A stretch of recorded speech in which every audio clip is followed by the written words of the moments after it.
Welcome, guys. It is Brad with College SportsCast. We're here to do Week 16. This is Wildcat Weekly. We got a new football coach. We got basketball falling out of the top 25. We got volleyball in the NCAA tournament. And women's basketball is 10-1. Let's go.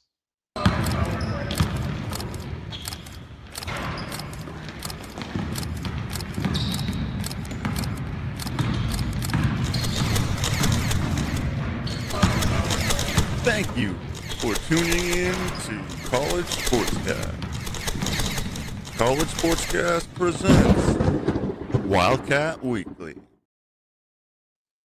That's right. It is Wildcat Weekly time here at College SportsCast. I've got John Hammonds on here with me tonight. What's up, Hammonds? What's up, man? How are you this evening? I'm doing good, man. I'm hanging in there.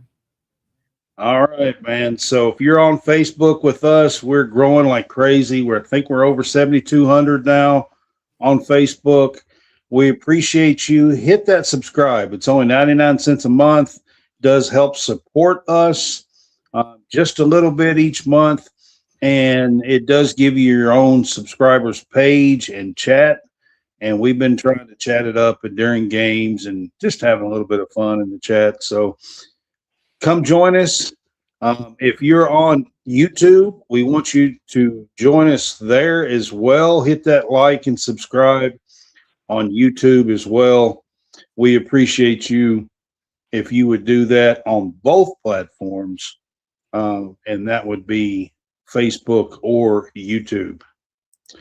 All right, while we were on here, I do want to put up on the top left corner of this screen is a QR code. That QR code is for Home Field Apparel. Home Field Apparel Company is a collegiate apparel company.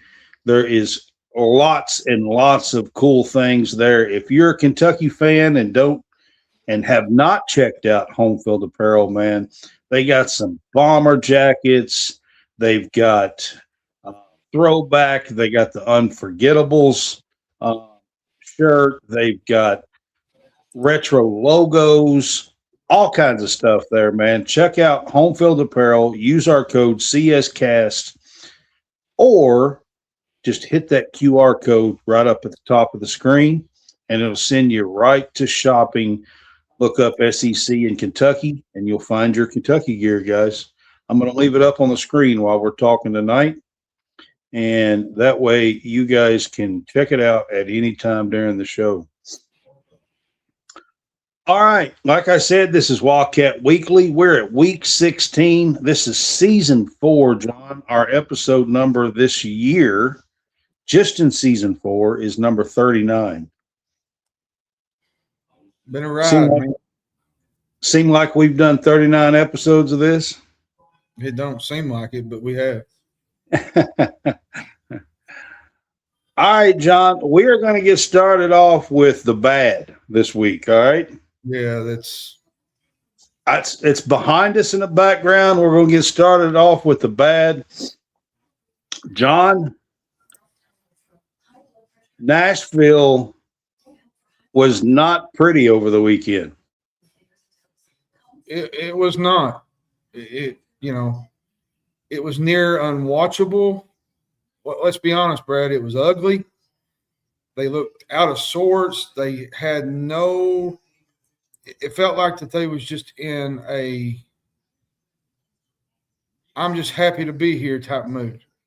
Type deal. Is basically what it boils down to. I don't even know if they were happy to be there. They act like they didn't want to be there. Well, I mean, you had both sides of it. I mean, then you had the fans booing. Now, let's be fair, Brad. Kentucky's probably without their best prospect in Jaden Quainance. He's recovering from a knee surgery. But you should not look this bad. You know, you got a $20 million roster. I mean, you can stand an injury or two at the very least, but you shouldn't avoid things like this. Take these players, off the cap sheet, and this is probably still one of the most expensive rosters. I'm talking about Jaden Quainance and Lowe. you're probably still got a top roster, and you're still doing this. Like there has to be an end-all, be-all type thing. This roster don't seem to fit what Pope has, his coaching. They're not working together for some reason. So just starting out, just talking about this game, and I said this to you, like it was almost like Kentucky had the deer in the headlights look. And I'm not talking about just Coach Pope. I'm talking about the players on the floor. I mean, it was almost like they were in shock and almost paralyzed and couldn't move. And just like the bright lights got to them, and they just had that deer in the headlights look. The whole team. Would you agree with that? I would. There was a play, I think it was, I don't know if it was first half, second half, but there was a play where Owe was looking for the ball, and Aberdeen didn't look for him, and instead of looking for him, I think they turned it over maybe, and Owe was just acting like he was pretending to shoot a three. Yeah. Like it was. But, John, there was so many plays where we just lollygag back down the court. They got fast breaks. They wasn't crashing the boards. They were lollygagging to the boards. I mean, my biggest issue here is this is Kentucky basketball. That's not – if you don't have effort and you don't have some heart and passion, you should not be on the floor. I don't care if you're a top 10, 15 first round pick. I don't care if they paying you $3.5–4 million. If you can't give some effort, you don't need to be out there. Period. No, I mean, does it really get fixed, Brad? Well, we're going to run through a couple of topics. I want to start out with team chemistry because I believe that is one of the biggest problems. And, John, I want to ask you about something. You know, after the Louisville game, Coach Pope at the press conference started kind of acting a little off, okay? Yeah, I agree. And he mentioned that something went on before the game. Now, a week or so later, he tried to play it off like it was almost nothing. But when you see this team perform since then, it definitely doesn't look like it's nothing. No, there's something there. Something happened before that Louisville game. I don't know whether it was a fight. I don't know because I wasn't there. Whether it was a fight, somebody got in an argument, somebody said something to one another, somebody's upset over a girlfriend, like rumors had been posted, but I don't know any of that because I'm not deep into the, locker room on that regard. There was a lot of rumors going around. And the thing is, Brad, you can't really tell what really goes on. Pope and that team knows what happened in that locker room before the Louisville. Yeah, but my problem is even Pope acts like he's like flabbergasted and he doesn't know what to do. You're the leader of the Kentucky Wildcats. You got to step up and figure this out. Well, and then you had the national media question this team's talent. They lack their effort. This Kentucky team, they have a tendency, Brad, to get punched in the mouth, and once they get punched, they just quit. But what's up with the chemistry on this team? It's almost as if there's no flow. Nobody likes one another. There's no flow to the game. You look at mean, they can't even pass the ball in a straight line to somebody. It goes over here like you're shooting an air ball, and it's a pass. I mean, there's no flow. There's no chemistry. There's no effort at times. It just feels like they're playing a bunch of game of pickup. Is what basically it boils down to. So I want to ask you, I got it at the end of this. How do you fix it? Because in my opinion, John, I don't know what happened at that Louisville game, before the Louisville game. I don't know what it was. Something clearly is off with this team, and I believe it started then, okay? And it's gotten progressively worse ever since. Mark Pope has got to pinpoint who and what is going on, and if they can't play with the rest of the team, you got to set them out. I don't care. Let me ask you a question. Let me ask you a question about this team. And I'm not being harsh. I'm just being straight because, you know, me and you, we're always straight. I feel like that Pope is trying to be their friend instead of being their coach. I think Pope was trying to pacify whatever happened between these. He was trying to just sit back and hope that they would figure it out and fix it on their own. That's what I think. Well, they clearly aren't doing that. And this past weekend, you're going to have to step up and take control of this. And you're going to have to figure out who it is, what it is. And if they can't overcome it, you got to get them off the floor. Here's the thing that really sits bad with me. Kentucky shot 16 of 60 for the entire game. They hit more free throws than actual shots on the floor. I know. John, that's embarrassing, Brad. It's I said embarrassment in Nashville. That's exactly what it was. All right, John, I want to say this real quick before we move on. There was a lot of forced shots because of their passing around the perimeter. Nobody wants to take a bucket. That's the problem.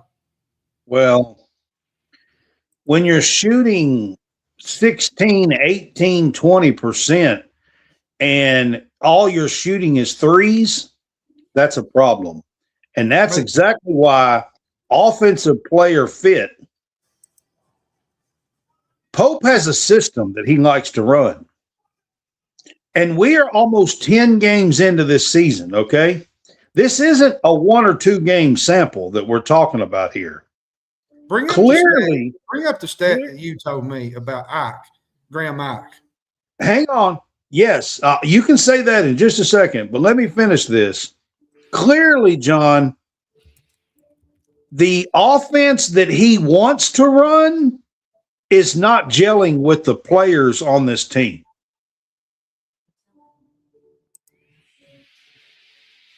It's not. And it's your job to adjust and to fix it. Mark Pope, I'm talking to you 100%. It's your job to adjust and to fix it. You can't put up 35, 40 shots, 3-pointers a game if you're going to miss them all. It doesn't matter how many you shoot. If you can't hit but 3 or 5 of them, it don't matter if you shoot 30 or 130. You're still only going to score 15 points by hitting 5. What was the stat that you brought up about Graham Ike? There was Graham Ike. All right, so Graham Ike, Kentucky only made 9 2-point field goals the entire game against Gonzaga. Okay? Graham Ike had 10 himself. Or it's not Ike. EK. Graham EK had 10 himself. One player had more field goals than the entire Kentucky team. If that's not sad, I don't know what is. Yeah, I'm going to tell you what I was always taught in basketball, and I'm talking about since I was 3 or 4 years old, okay? When you're having trouble shooting and having trouble scoring, take the ball inside. On top of that, take it inside and draw some fouls and go to the free throw line, and maybe you'll find your stroke from the free throw line. Yep. There's two things you do. It's not stand outside when you're throwing up brick after brick after brick after brick. That's not how you fix it. You cannot do that. It's never worked. You are not going to shoot and win a game and figure it out and find your shooting stroke. Can you do that in practice? Sure. In practice, you can just keep firing away and figure out your form and figure out what's wrong. You can't do that against Gonzaga in the middle of a damn game.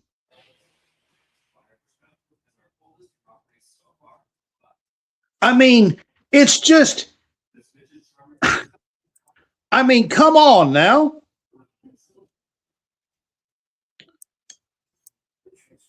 My thing here is clearly the offense he wants to run is not a great fit with this bunch of players, especially not with the 3 or 4 players that we have out. No, it's okay.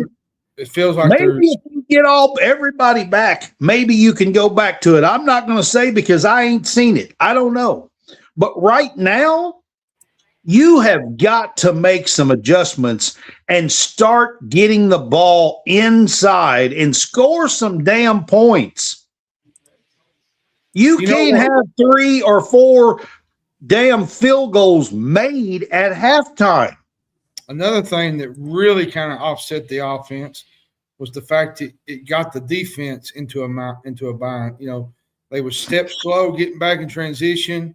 They couldn't contain their big men. Braden Huff and Graham Ike combined for 48 points, Brad. Ate them alive. And they had 46 points in the paint. You have got to find a way to stop the inside stuff. Like, I understand, Jaden Clance is out. He would help with a lot of that. But nobody's willing to step up right now, and that's a problem when you got teams like Indiana coming up Saturday. You got St. John's next week. Defensive issues. Like right now, I'm going to defensive issues, John. There's plenty of them to talk about.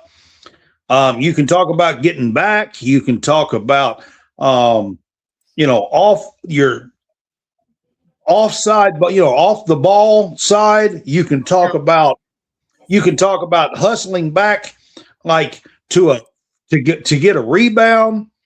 Yeah. But there's all kinds of things to talk about here. But I'm going to tell you one thing that I think that Pope absolutely has to do. I think you have to extend your defense and try to create some turnovers, and maybe, just maybe, that'll help your offense because you can get some quick buckets. I mean, that's what you're going to have to do. You can't continue to do what they're doing right now. You can't sit back and not create turnovers and do all this and play lollygagging defense, and everything that you're doing. You're going to have to get out and hustle and show some effort and passion on the damn floor. And if you can't do that, you got to sit. I'm going to tell you one that I'm really frustrated with, Brad, and we'll move on to volleyball. And that's Otega Owe. There was moments in this game, Brad, he was throwing his hands up, putting his head down. There were multiple times where he didn't even try defensively, wouldn't even move.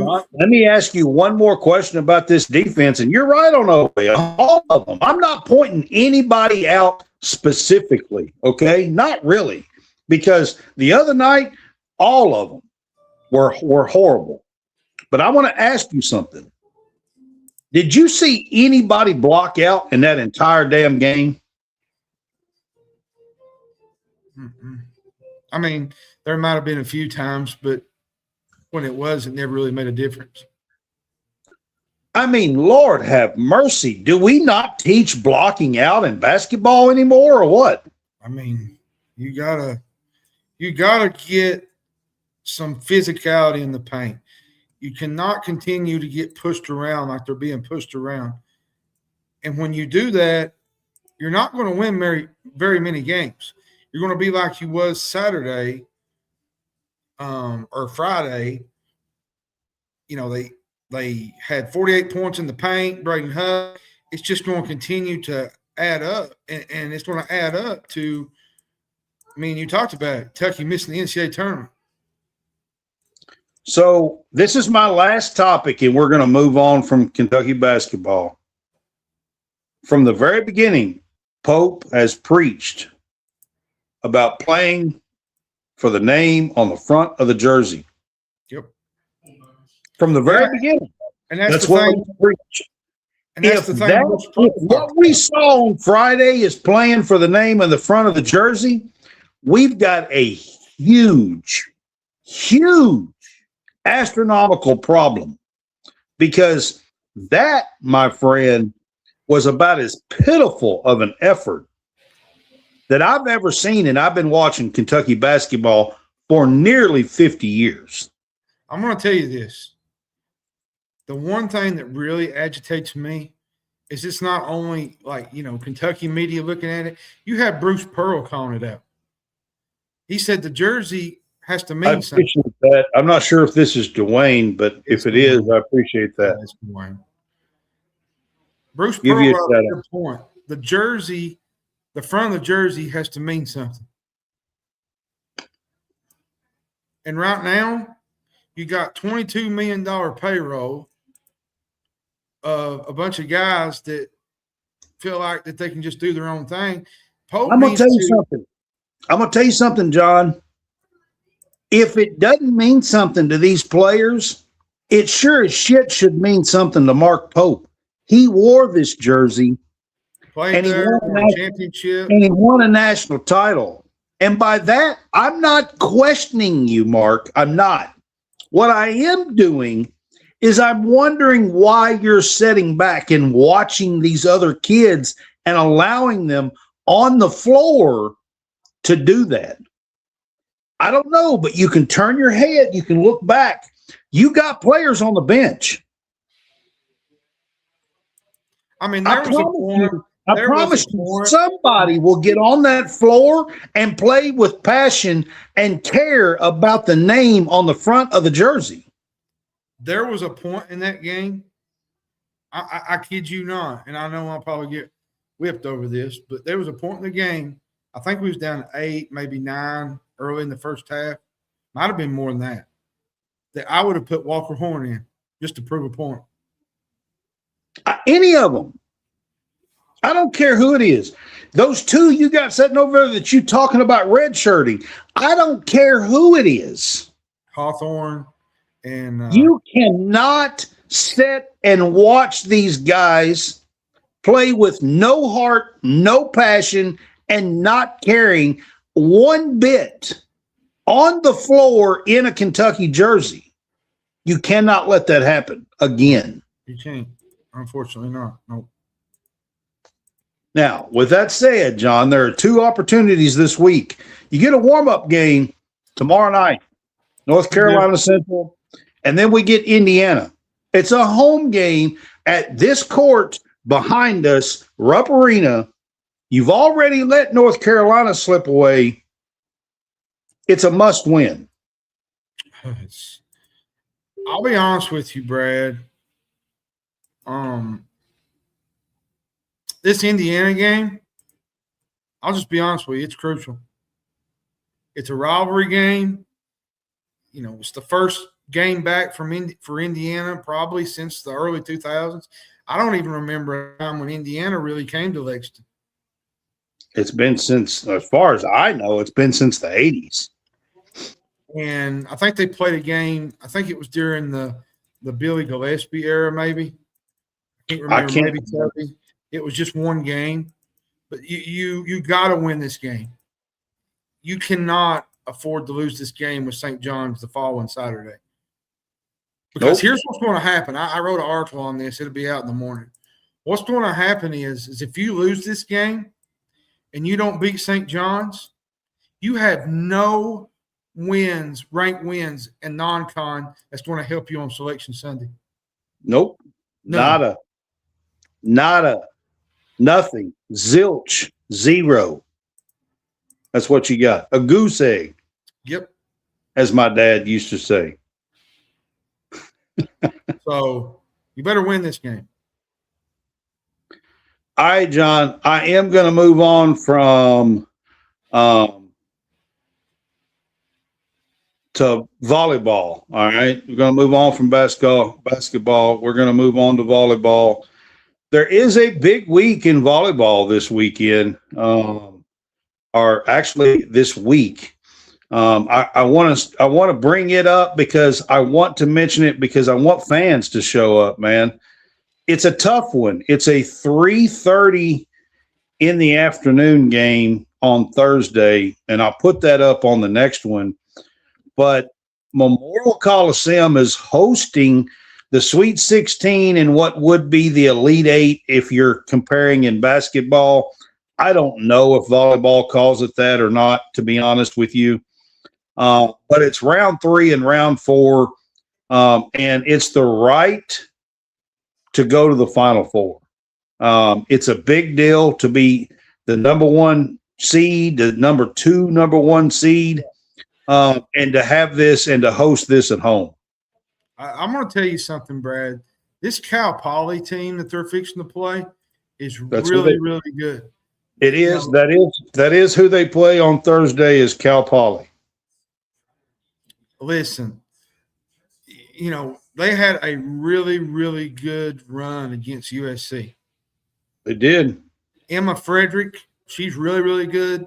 She led Cal Poly with 17 kills and 15 points. Annabelle Falcon is really good. Bashir is really good. I felt like USC played better, but they just ran out of steam a little bit. This is definitely they're on a roll. Cal Poly is now. Kentucky's won. I done lost track now. It's like 23 or something in a row, 22, 23 in a row, something like that. I've done lost track now because they've played some SEC and 2 tournament games.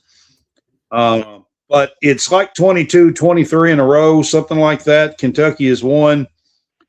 And this Cal Poly team's right up there. I think they've won in the teens or something in a row, I believe, if I remember right.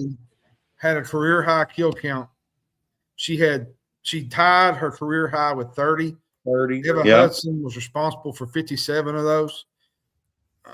UCLA's coach, Afi Ref, she talked about how they was the nation's top outside hitter. I think that was the first win ever versus UCLA. I think it was. I believe that's what I saw. The Bruins played tough. They won set 3. I just felt like Kentucky was just so much better. Have 4 national titles over the years. I'm pretty sure from what I've seen, like they're a fairly big powerhouse in volleyball, and it was big to match up with them in the second round. Even though they were the 8th seed and Kentucky was the 1, I don't think Kentucky had ever beat them. They beat them 3-1 to move on here. They do get Cal Poly got the upset over USC. So you know what's nuts about this Cal Poly team? They was unseeded to number 16. They were. They were the sole unseeded team to make the regionals. Yep.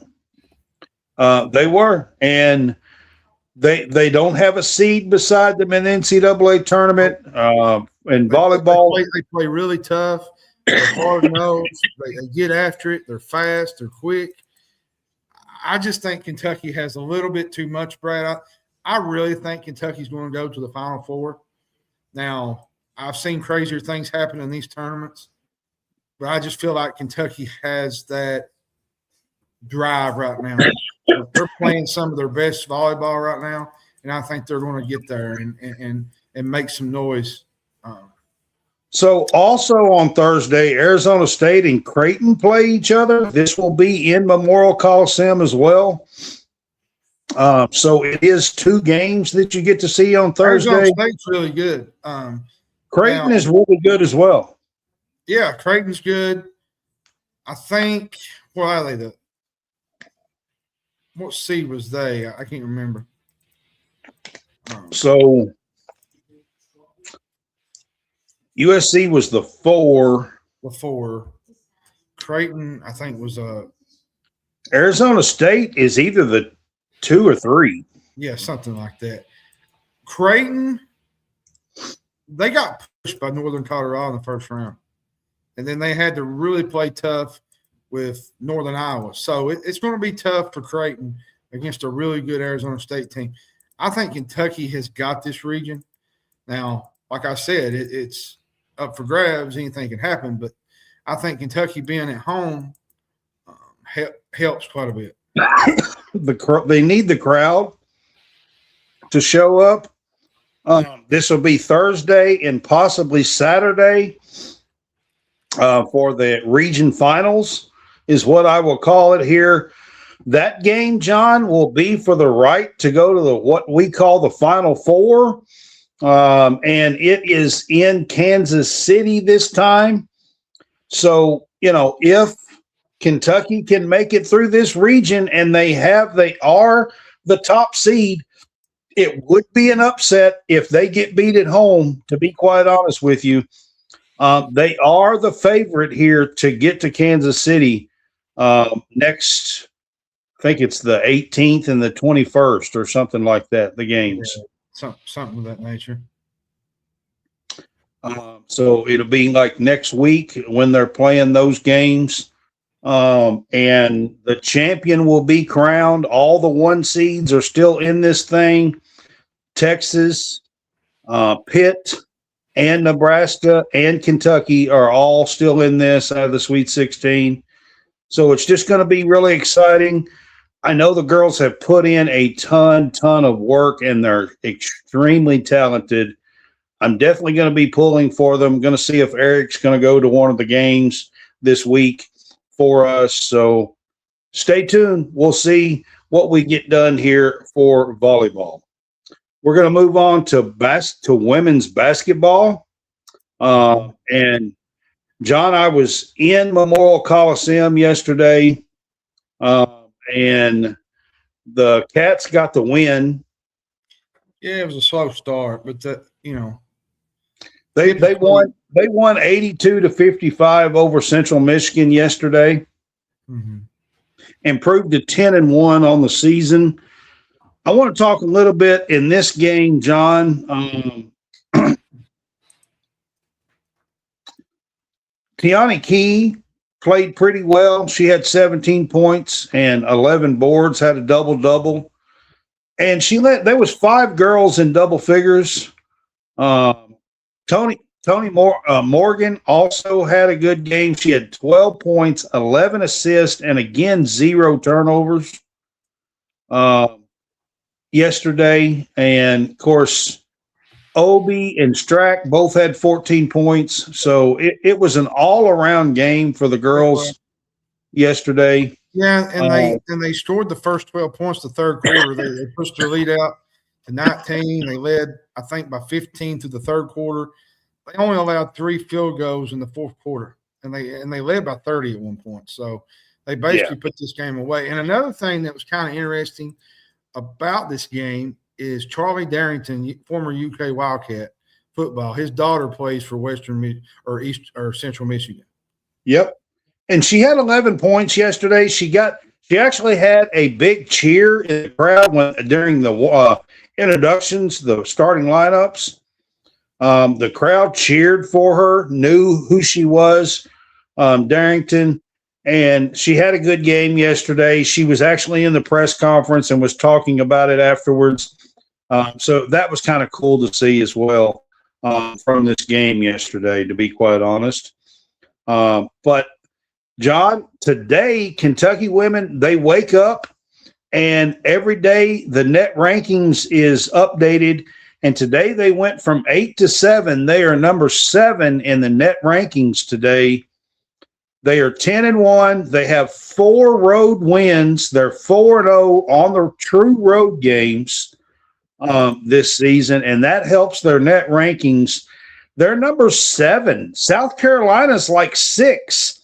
Yeah, they're the 4th SEC team and number 7 in the country in the net rankings today. It's pretty impressive. It is. They're moving up. They're playing good. Clara Strack's doing her thing. Key's playing really well. Now, Tony Morgan, I think, got a little scare there. She looked like she might have got hurt, but she decided I think, come back and play. So hopefully everything's all right with that. Not sure what the injury was. Might have been an ankle. Yeah, I think it was. But she come back. She looked come okay. back and got in the game. So everything worked out. So they got to have Key. They got to have Strack, and they got to have Morgan. Yep. This team is rolling. Those 3 are the best 3, in my opinion. Now, Jordan Obie's playing really well, I think. Kaylin Carroll, she plays her role really well. I love what her role is. She just, comes off the bench and does her little thing. But the thing about it is, Brad, we really don't know what this team's about until we get into SEC play.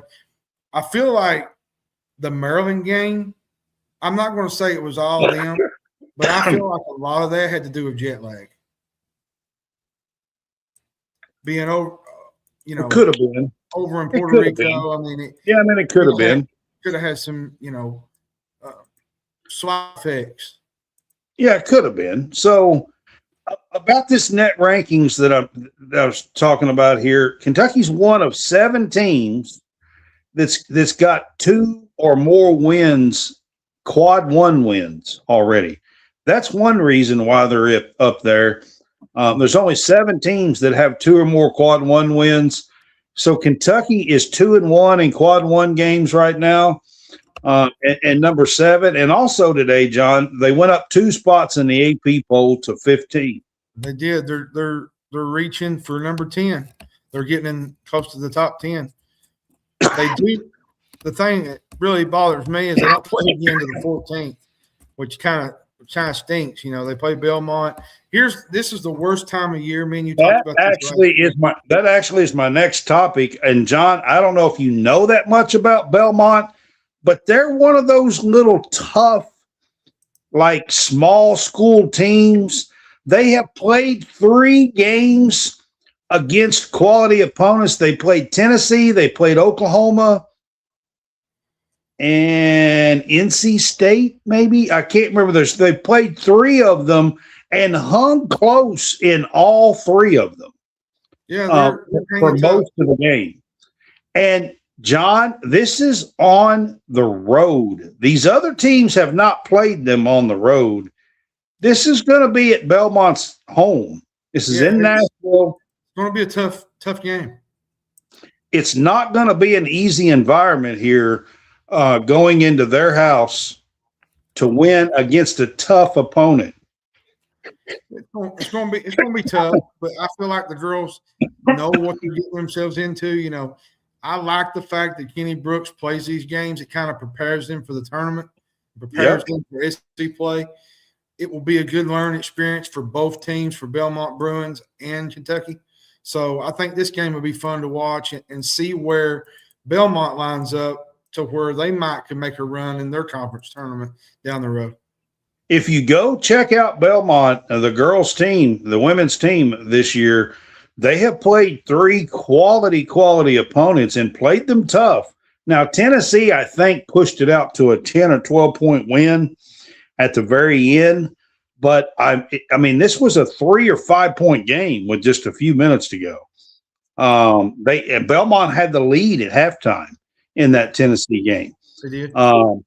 And Oklahoma, I mean, very close game the whole way. Now, I'm not sure if they didn't pull it out just a little bit, but this is going to be a tough environment and tough place. And I like what you said here, because Kenny Brooks, this is going to be their 12th game. 5 of them are going to be on the road. Yep. 5 of the 12, and 2 are neutral site. They were only going to have 5 home games and 5 road games out of 12. There's not too many people and coaches that are scheduling like that in the country. Not true road games, maybe some tough neutral site games, but not true road games.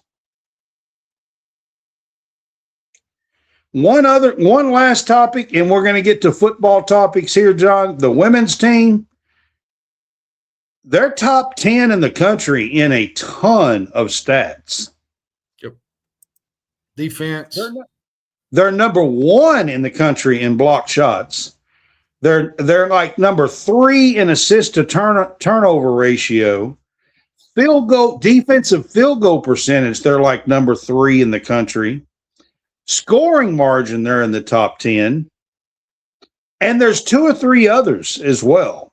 They're like 7 different categories that this team is in the top 10 of the country in. And it's pretty impressive, John. It is. It's very impressive, Brad. You know, I think when SEC play starts, you were talking about that a little bit earlier.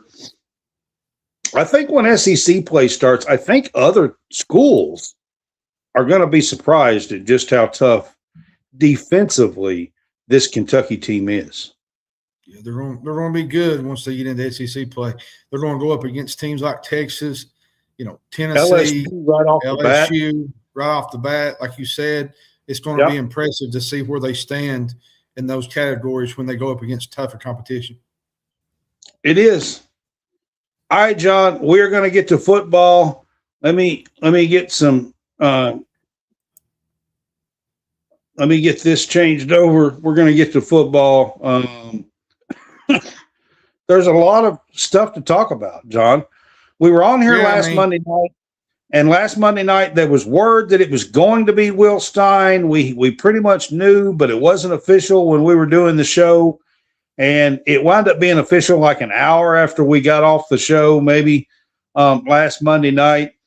He had his press conference on Wednesday. And Kentucky football, John, has a new football coach. It's been a long time since we've been able to say that. Yeah, we had Mark Stoops. He had some of the best years in Kentucky football history. I just want to thank him for his time here. Those days are over, Brad. They swallowed a $38 million buyout to pull the plug off of Stoops. We're going to end the show with that, by the way. So just giving you a heads up. Stein, he shot up really quickly.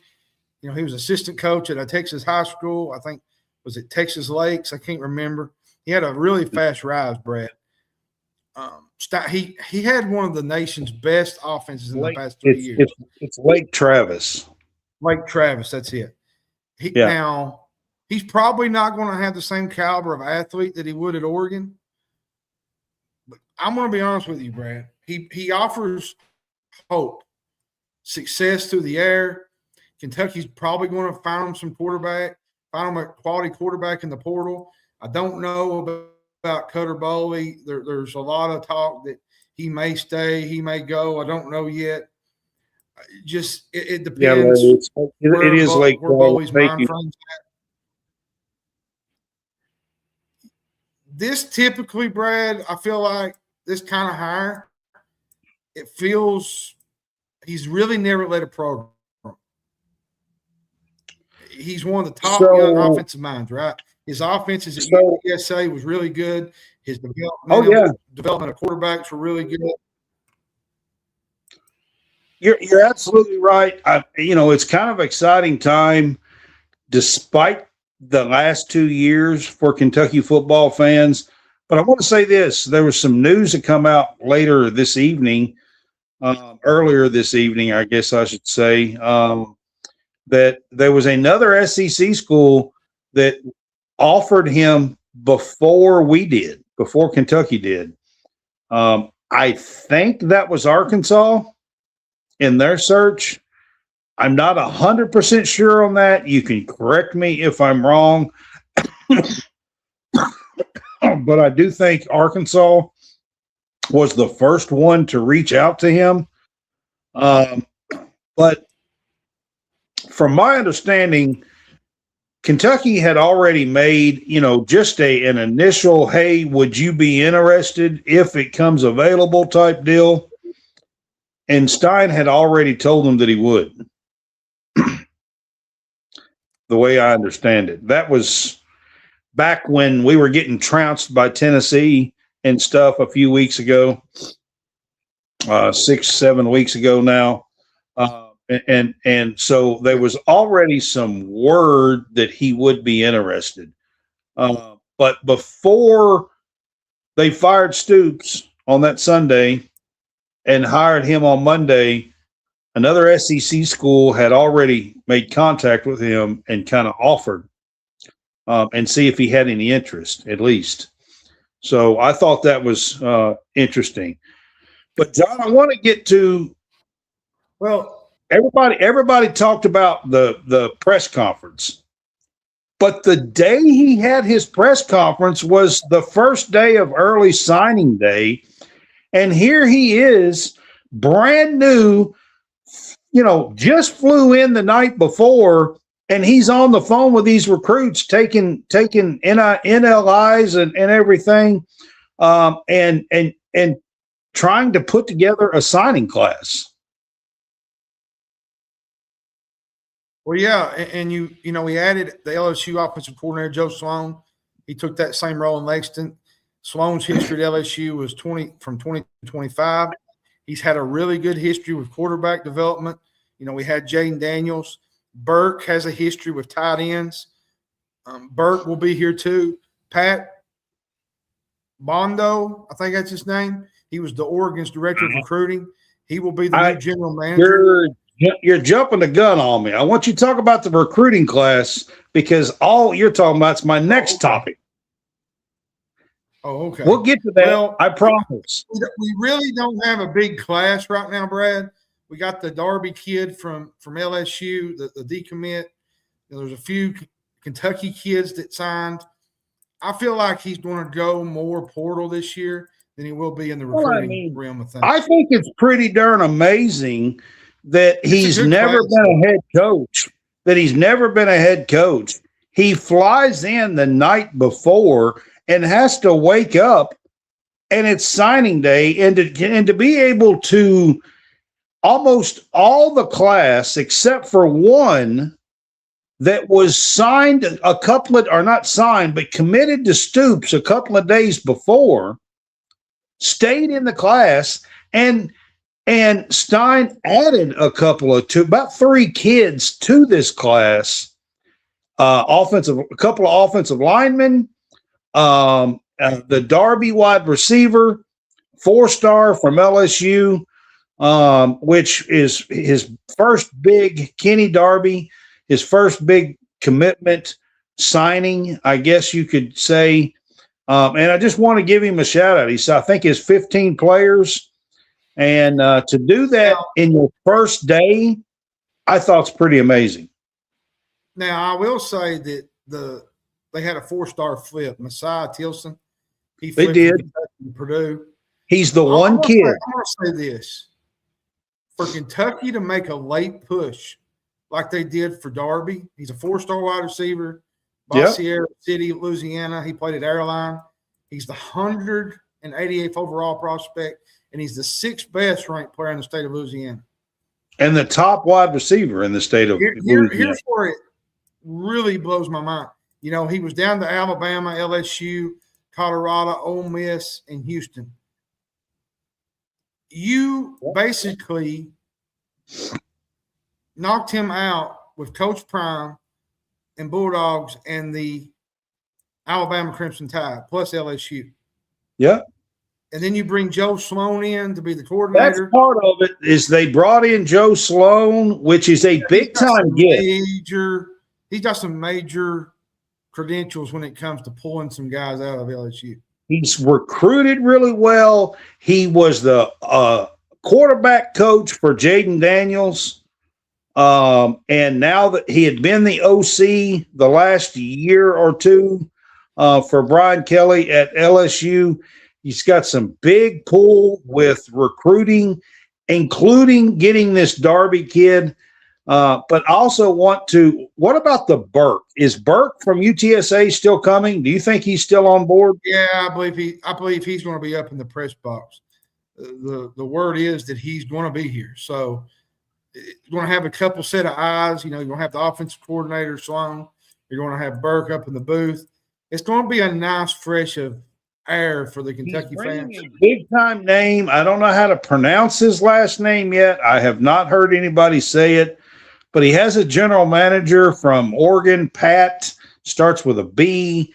I'm not sure exactly how you pronounce his last name. He's been the director of recruiting at Oregon, okay, who gets top 5, top 10 classes, okay? So he's pretty big in recruiting, all right? I'll say this. Which is going to be a big-time thing for Kentucky football. I'm going to say this. I wouldn't say it's out there yet, but it will be eventually. I've heard some scuttlebutt that Stein is looking at the Oregon offensive line coach, Cutter Leftwich, the one that coached at North Texas. He was the offensive line, third in the nation total offense, fourth in passing offense. That was in 2004. I mean, he was the assistant offensive line coach. He had an offensive line that was coveted for the Joe Moore Award, which was the nation's top offensive line. Now, Brad, you bring that aboard, we could be talking some nasty offensive linemen coming through this program. Which is going to be needed in the SEC. Which will be needed. So there's a couple other names that I want to mention here that actually have already kind of been announced as holdovers. Anwar Stewart, the defensive line coach, is supposed to stay on staff for Coach Stein. Yep. Mike Hartline, who had been like the QB coach. He had been with Cutter Boley and really helping him out this year on the sideline because Bush Hamden was in the booth upstairs. Hartline is reportedly going to be on this staff. Both are former Kentucky football players, standout players at that. So it's good to see him recognize like Kentucky former players that, that have been with the program. John, there's also a little bit of talk about the Washington wide receiver guy staying, but it hasn't been confirmed yet. Kentucky got a commitment tonight from the Covington Calf quarterback, by the way. Cash Harney. Okay. Yeah, it was announced like at around 7. Quick feet, threw for over 1,000 yards. He's probably going to be a walk-on, I guess. I'm not sure if it's a scholarship, whether it's a walk-on. Okay. So, I thought that's pretty neat that Will Stein got a Kentucky kid there. Yeah. All right, John. I want to move on and talk about some potential portal transfer additions. There's beginning to be a little bit of speculation, I guess we could say here, about some names that we might be able to see. One, I want to start with a QB from Oregon that they are saying might come with him. Yeah, there's a few others too. Norris Sellers is one that will possibly enter the portal. That's a name to watch. Another name to watch is the North Texas quarterback, Drew Mestmaker. They think he'll follow Eric Morris to Oklahoma State, but he's someone that's probably going to draw a lot of interest. You're probably going to look at C.J. Bailey from NC State, might be one. He was probably one of the best quarterbacks in the country this year at NC State. I mean, Sam Levitt is too, but the guy I'm talking about actually flipped his commitment. He flipped his commitment from Baylor to Oregon because of Will Stein. 4-star guy. So we really don't know. What's his last name? Austin Novosad. That's right. I'll say this, Brad. Coming up, you're going to see some big names pop up. You're going to see some portal names pop up. You know, I'll be honest with you. Kentucky needs to There's a little bit of scuttlebutt tonight about possibly C.J. Baxter, who from Texas running back, who might put his name in the portal. They're saying he is. Well, he is in the portal, so that would be another name. I feel like you're going to have to get 7 or 8 guys, top guys. Me and you talked about this earlier for the show. You're going to have to get 7 to 8 top guys, and then you're just going to have to mix the pieces up and put them together, like the offensive line. I will say Kentucky needs some linebackers. Their linebacker room is very low. They're probably going to need about 2 or 3 linebackers out of the portal. Might need a cornerback or two. Maybe a safety. There's probably a couple safeties that you're probably going to need. So, and hopefully you get Ty Bryant back, which, you know, I talked to his mom, I think it was a week ago, and she said he hoped he returned. So, getting Ty Bryant back. I mean, you're going to need some big uglies. There is, some talk of a couple of kids. There's an offensive lineman out of Arizona State that's going to put his name in the portal. He's a big time got like 39 career starts. A name like that would be a big time get for an offensive lineman. Trying to think of his name. I looked at it earlier. I can't remember, but he's Arizona State offensive lineman. So there's some Sam Levitt from Arizona State is going to put his name in. There's been some talk of that, but I think we have some better options. I'm just going to be honest with you, especially with a throwing quarterback. I think we do, to be honest. But it is exciting to think that Kentucky is going to be in on some of these maybe 4, maybe 5-star kids. Yeah, it's exciting.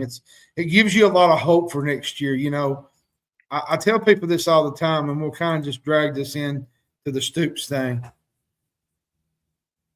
I'm thankful for Stoops. I'm thankful for the things he's done here at UK. You know, he won 2 Citrus Bowls. They beat Iowa. They beat Penn State. I think they had 1 10-win season. Was it 1? I think. Was it the 9? It was the 8. It was 2. It was 2, really. It was 2, really. It was. My thing is here is I'm grateful for his time. And, you know, there was times where I didn't disagree. I agreed with Stoops. There was a lot of times where I didn't like it. But sometimes you just have to bite the bullet and just enjoy it. Enjoy the moment. And, you know, I had to do that at the time. And, you know, a lot of fans was frustrated. The thing that really got me was the Louisville loss, Brad. And the thing about it was how do you sell to the fan base on returning this back like this? There was going to be low production. Their fan base was probably not going to be there. You was going to have low ticket sales. There was not much excitement. How was you going to run this back? There wasn't going to be. I mean, but I got to run through. I've got a couple other things that I want to get to, and then I'll get back to all the Stoop stuff, okay? The first one I want to ask you about is this. Oregon is number 5 in the college football playoffs.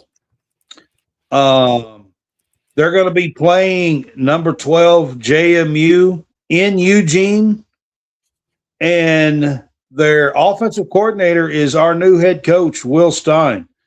Yep. The winner is going to be playing Texas Tech in the quarterfinals.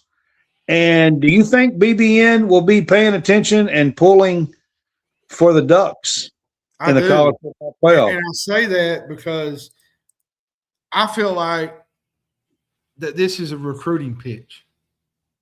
A big one. If he can, it's a big one if they can do good. Imagine if they can win and then knock off Texas Tech, who has played really good and got a great defense. If he can figure out that defense and knock off Texas Tech, that would be huge selling points for this recruiting class and everything. You have that recruiting class, you have that pitch where you want to play in that type of offense, that kind of run and gun. If he can show, because Texas Tech has one of the best defense in the country. They do. One of the tops, yes. Yes. I think if they get to the semifinals or even to the finals and have a chance to play for a title, and know that the offensive coordinator for Kentucky or for Oregon is Will Stein, and he's going to Lexington, why would you not want to go follow him and play in that kind of offense? Pitch, guys. If they can get to the semis or the championship, it's a huge pitch. I'm going to tell you what really made me excited about this Will Stein. He talked about in his press conference, he was talking about taking risk, going forward on fourth downs, fake punts, fake punts. Field goals. When's the last time we've seen a fake field goal? It's probably been a while.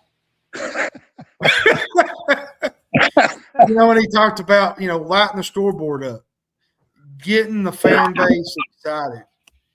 I feel like, the transfer portal, like we kind of go back to it, it's also a big point. He's going to build his group through high school recruits. Let's think about it, Brad. He led Trinity to 3 state titles. He walked on at Louisville. Yeah. He beat Kentucky, actually. Yeah. He walked on at Louisville and then earned the starting spot. He did. Yeah, as a walk-on. Yep, sure did. Then he got a scholarship, and then he got hurt, and Teddy Bridgewater took over. Yep. That's how it worked. And here's the thing, Brad. I think you can win with this kind of like this recruiting pitch. You sell the point to this offense can make plays. This offense can score. This offense with a quarterback in the backfield that can sling it around. You're going to have receivers open. You're not going to have receivers blocking anymore. You used to tell me, you used to get mad. You said, all we want to do is block. Like now, you're going to get the wide receivers actually catching the ball. They only knew how to run 3 routes. They blocked all the rest of the time. That's all they needed.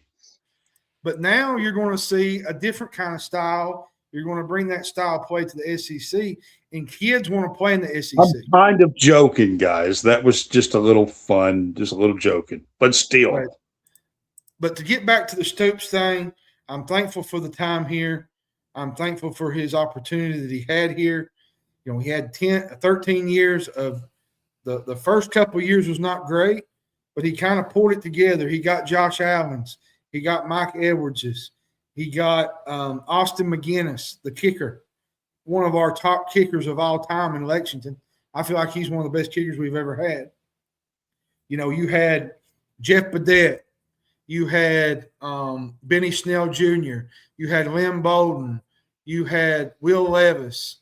You had Steven Johnson. I want to tell you something about Steven Johnson. Somebody told me the other day, he is the most underrated quarterback we've ever had. Maybe. But let's talk about the chance that we see Dante Moore and that offense at Oregon tear up some Texas Tech Red Raiders defense. That'd be something here, guys, if that happens. Be something to see. All right. Will Stein's contract is out tonight as well. John, first year he's only going to make $5.5 million. Yeah. He is the youngest coach in the SEC. Kentucky is paying him like he's the youngest coach in the SEC. He does have over what could be up to $2.15 million in bonuses. If he could win the whole thing. You want to know what the good thing is? Is the buyout is paid monthly. It is, and it's 70% of whatever's left. 70%. But the one thing he does have in his contract, John, that I found interesting, if he takes Kentucky to the college football playoff, he gets a 1-year contract extension. Every time he would do it, he gets a 1-year contract extension. Now, it can't max out more than 5 years at a time, but he would get a 1-year contract extension every time he got the Wildcats to the college football playoff. And he gets $500,000 for making the national championship game, and he would get $500,000 for winning the national championship game. So that potentially could be $1 million bonus right there for playing in and winning the national championship. Here's the thing. If the coach terminates without a cause, the coach pays a reduced percentage. Yeah. 30% of the remaining salary. Right. And his buyout. And his benefits are pretty neat too. You know, we had the retirement match on a 401k base, health, temporary housing, private jet used, personal suite for the home games, membership in a private club, tickets to other UK events. So he gets some benefits out of this too. Absolutely, John. Now, let's get to year one, early expectations before we know the roster and who's transferring out and all this kind of stuff. We heard him at the press conference say he wants to win and he's here to win now. That's what he said. He says he knows how to do it. He's programmed to do it. He's been with Dan Lanning. He has been at Texas. He's been other places as well, Louisville, UTSA. He is trained for this and says he wants to win and win now. He said, not in 5 years, not in 10 years. We're here to win now. With that said, expectations year one.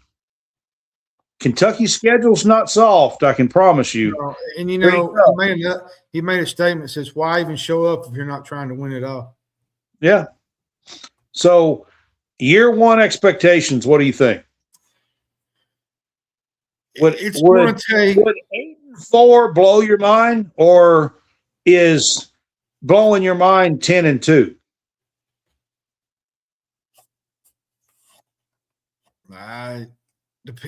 With the schedule next year, Brad, he faces a gauntlet. You know, he's going up. You know, plays Alabama, LSU, Oklahoma, Texas, or Tennessee, Florida, South Carolina, Tennessee, A&M. They're the road opponents. A&M, yeah. Then they play Louisville at the end of the year, which will close out the regular season. You know, you play Youngstown State. You play South Alabama. That's before the gauntlet. Yeah. The Wildcats, for me, is being competitive in several of these, you know, maybe pull off a win as an underdog at home, which will be encouraging, you know. They may have to pull off a few upsets. Are you saying you'll be happy with a bowl game, or do you think you want 7-8 wins next year? I think a bowl game would suffix next year, especially because of the schedule, because you're playing Florida, Alabama. I'm going to be honest with you, John. The SEC, with the teams that are in it now and the 9-game schedule, it's going to be that way every single year. It is. I feel like you got to be in some of these road games, maybe pull off a win. You know, maybe a Missouri game, maybe South Carolina, maybe Missouri. Like I said, Missouri. Maybe get Tennessee, maybe. And then you got the home games, Alabama, Florida, LSU, and Vanderbilt. Florida's kind of going to be back. I wouldn't say back. Florida's still going to have some work to do because they got John Summerall now. I feel like that's a winnable game. I feel like Vanderbilt's a winnable game. At home? With Diego Pavia leaving. Yeah. So Power's gone. Yeah. I think there's 6 wins maybe there, and maybe you're going to have to pull off a few upsets. I think 6-7 wins would be sufficient for the year to get to a bowl game. And I feel like for fans in general, beating your rival like Tennessee after where you've struggled with them for so long and you beat them in Will Stein's first year, like that would set off the all right. Are fans going to be happy with just like a 6-6? Do you think they'll be happy, or I think they will if they beat. Going to start messing with Stein if they're 6-6? I don't think they'll mess with Stein. You know, I know I'm probably going to get whipped over this one, but I kind of look at it from A&M when they hired Elko type. Elko came in and he pretty good, and he was at Duke before. We're talking about a guy who hasn't been a head coach. Well, I know that. I'm just saying he come in, you know, kind of a jump start the program. The buyouts are kind of the same, like Mark Stoops and Jimbo, kind of like the same issue there. And he comes in and he just wins. I'm not saying it's going to be perfect. There's going to be mistakes. There's going to be games where fans are going to get agitated. I think Elko went 8-4 last year in his first year, I believe. But I think overall, as a whole, you got to be happy with a bowl year. And I think if Kentucky can get to a bowl game next year, I think they can. I think the fans will be really happy. All right, you brought him up 2 or 3 times. I do want to get to Mark Stoops' buyout. This come out right before we come on, or just right within the hour that we came on here. So I did add this as we started to come on here. But John, basically, Kentucky in 15 days is paying Stoops almost $4 million. And then starting July 1 of next year, quarterly, broke up into quarterly payments, they're going to pay him $6.75 million for the next 5 years until halfway through, till June 30th of 2031. 2030. 31, I'm pretty sure. No, it was 5 years. The last year was 2030. It's 5 years, and there are going to be 20 payments. Now, 6.75 is broke down into 4 payments each year. So, I don't know. He'll be paid in 26, 27, 28, 29, and 2030. That's 5. Yeah. And it's, like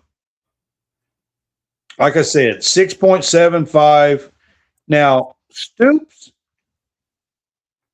didn't have to do this. All right. He does get a couple of benefits. Like, there is a couple of things that, so he still has to cooperate if something is brought up, he has to come back. Like, if the NCAA brings something back and says anything, he still has to cooperate with Kentucky and everything. Mm-hmm. And nothing, even future payments, if he gets hired somewhere else, none of that matters. He's getting his money from Kentucky. And I'm going to say this, Brad. What would it be like just to sit on a beach and drink a margarita with the money he's going to have? So basically, the next 5.5 years, because the payments don't start for 6 months. He gets a $4 million payment, 3.93 or something like that. And then it starts July 1st of 2026. Mm-hmm. And he will get quarterly payments like 1.4 or 1.5, whatever that is, that equals 6.75. I haven't figured that up yet. Like I said, all this just come out within the hour probably that we come on the air. So just wanted to throw that in here. Stoops basically did not have to do this. He was owed the full $37.7 million within 60 days. So him agreeing to this and being okay with it was a way for him to say that he does care about Kentucky.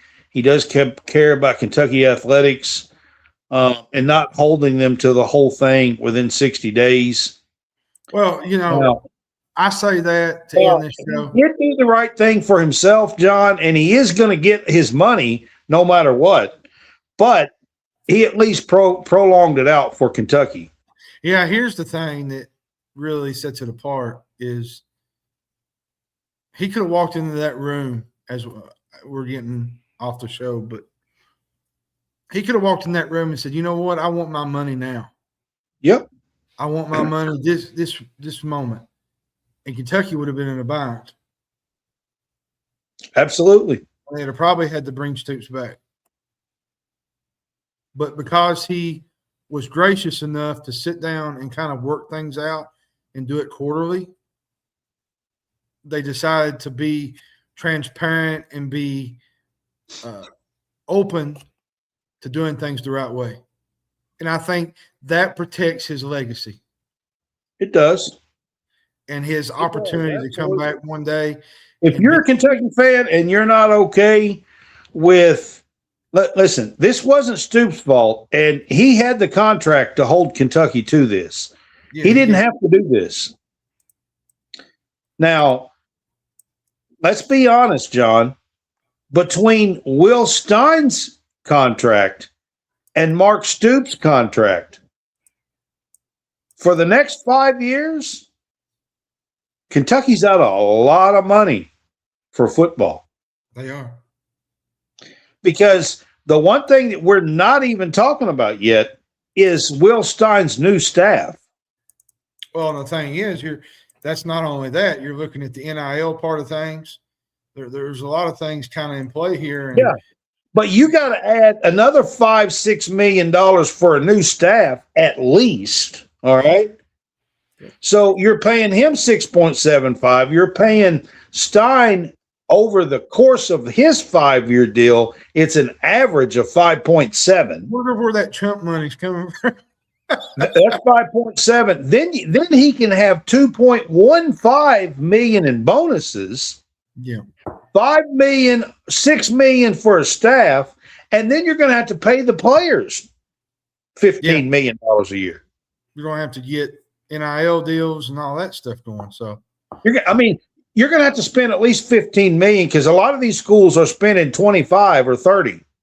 Yeah, Ohio State, Georgia, some of the big schools. 40, even some of the big ones. I think what you're going to have to do, Brad, is with Will Stein, you're going to have to sell his offense and sell some things for some of these players. NIL is going to have a lot to do with it, but you're going to have to sell the – Well, that's why it is really, really a big deal about Will Stein being the offensive coordinator for Oregon and being in the limelight on national TV for every recruit to see and to tune into. And deal. if they can pull off some good wins, listen, in Eugene, let's be honest, they're a 20-point favorite against James Madison, all right? 20.5, I think it opened today. But I'm going to tell you guys right now, Texas Tech in the quarterfinals, if they get there, I'm not saying for sure they're going to beat JMU, but if they get there, Texas Tech has one of the best defenses in the country. And if Stein can pull that off on that stage and get to the semifinals and do good there, whether they win or lose, for Kentucky, there's nothing better for recruiting than that. There's not. There's nothing better. So let's all hope and pull for the Ducks. Who knows? Wouldn't it be awesome if the Ducks could win it all? Be pretty neat. With Stein as the offensive coordinator and everybody talking about how he's going to Kentucky next on the TV and media and everybody wanting to talk to him. And yeah, that'd be pretty neat, bro. That'd be pretty awesome. All right, guys, this has been Wildcat Weekly. We have talked about the Wildcats with 4 different sports, and that's what we've been doing here. We're covering men's basketball, women's basketball, volleyball currently, and football. Football is going to start slowing down a little bit, but there's going to be a lot of news coming out with Stein, so we're going to stay up with that. And then volleyball is going to end right before Christmas, and we'll have a little bit to do after that, probably with volleyball, because the portal's open actually in volleyball right now and open this week, and there's a lot going on there. So I will say, we'll be covering that too. There'll be a few days during Christmas that we won't be doing a show, like 2 or 3 days. Yeah, we'll take some time off there. Yeah, because I'm busy like the 25th through the 28th. I think it's the Christmas Eve and those 3 days, Christmas Eve, Christmas Day, and the 26th. Yeah. We got some family things going on, so probably won't be on there. We'll take some time off. But not like we do in the summer, but no, we're talking about 3 or 4 days, something like that. Like 3 or 4 days, Yeah. But guys, it's been fun. Stay tuned. There's going to be a lot more to talk about with the Wildcats, and we appreciate you guys being with us and watching afterwards as well. Hit that QR code, get you some really cool retro gear from Home Field Apparel, use SportsCast. Go to the Real Fresh channel, check them out as well. We're on there with Howie Fresh. Y'all have a great night. We will see you maybe tomorrow for some college football playoff talk.